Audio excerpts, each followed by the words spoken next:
செய்திகள். இறுதிச் சுற்றில் சபேசன் தெரிவு செய்யப்பட வேண்டும் என்பதற்காக அவருடைய நண்பன் ஒருவர் இவ்வாறு கவிதை எழுதியிருக்கின்றார். இறுதிச் சுற்றில் இவன் 1000ல் ஒருவன் அல்ல, 5 பேருள் ஒருவன்.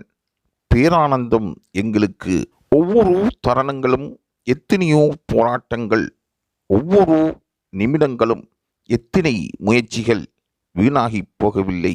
தினம் தினம் பல பயிற்சிகள், வாரந்தோறும் தங்கமலை. உலகத்தில் உன்குரல் உலாவரும். உயிர் அன்பில் மகிழ்வையே அது தரும். கைத்தட்டல்கள் காதை கிளிக்கும்.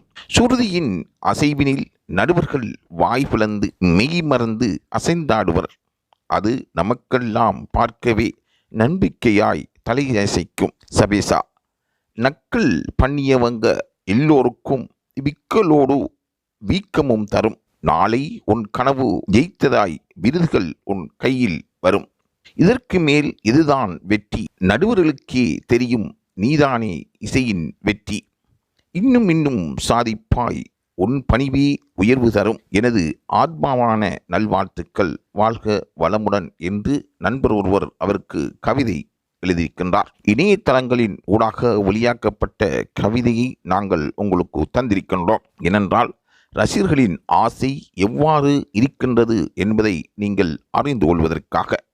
தொடர்ந்தும் இது போன்ற தகவல்களை பெற்றுக்கொள்வதற்கு லைவ் தமிழ் செய்தியுடன் இணைந்திருங்கள்.